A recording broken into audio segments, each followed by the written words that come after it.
Oke everyone, welcome back to our self-learning video. Kali ini saya akan menjelaskan tentang materi 2.1, yaitu tentang pentingnya kesehatan dan keselamatan untuk catering. Bagi teman-teman yang berprofesi sebagai juru masak kapal, tentu saja kesehatan dan keselamatan bekerja pada catering itu adalah hal yang utama. Maka satu hal yang perlu teman-teman garis bawahi adalah masakan yang sehat adalah menu yang bergizi dan seimbang. Di sini saya akan membahas dua hal, yaitu terkait kesehatan dan yang kedua adalah tentang keselamatan. Kesehatan dan hygiene. Tentu saja kebersihan diri dan lingkungan kerja untuk mencegah berbagai macam penyakit dan infeksi sangat kita butuhkan. Sehingga mentaati peraturan yang berlaku serta mematuhi prosedur secara teratur juga termasuk bagian dari satu hal yang harus kita lakukan. Bagaimana seorang juru masak kapal menjaga kesehatan pribadi dan kesehatan seluruh kru di atas kapal. Berikutnya adalah kebersihan. Tentu saja seorang juru masak kapal harus bisa menjaga kebersihan diri sehingga apa yang mereka kerjakan itu selalu hygiene. Setelah itu mereka juga wajib menjaga kebersihan di dapur dengan membersihkan permukaan, peralatan, apa yang mereka gunakan saat masak, setelah masak, dan juga ketika mau memasak. Dan itu menjadi sebuah hal yang penting juga, teman-teman. Berikutnya adalah penyimpanan makanan.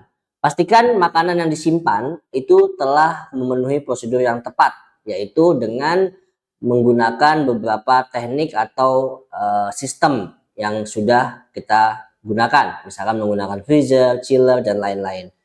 Juga memastikan bahwa makanan sudah tidak layak itu bisa kita buang, sehingga tidak merusak atau mengkontaminasi masakan atau makanan yang lain, bahan-bahan yang lain.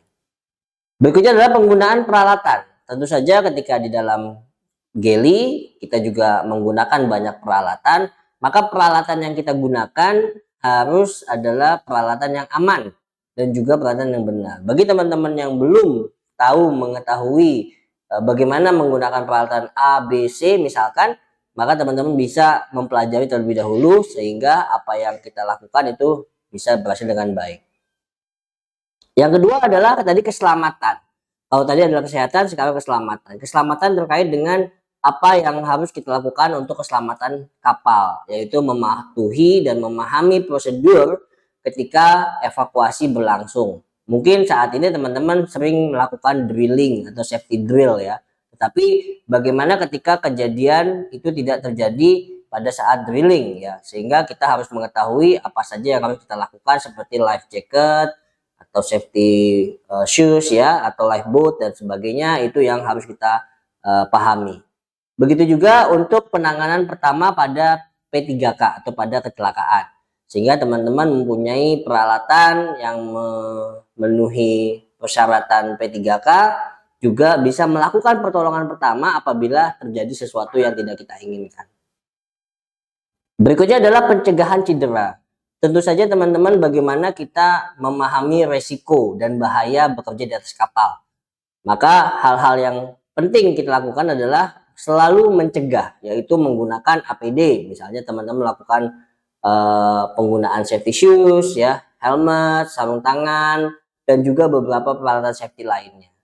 Selalu juga kita memahami dan mencegah bagaimana terjadinya kebakaran, yaitu dengan fire prevention, ya, misalkan menggunakan peralatan pemadam kebakaran, melakukan pemeriksaan rutin terhadap peralatan yang kita gunakan untuk memadamkan kebakaran seperti fire extinguisher, fire blanket, dan yang lain sebagainya.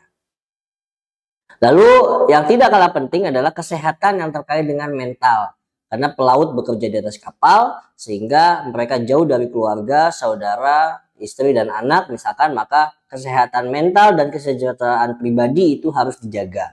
Lalu bagaimana caranya teman-teman melakukan komunikasi terbuka dan saling mendukung satu sama lain, sesama kru misalkan, atau melakukan video call kepada keluarga dan lain sebagainya.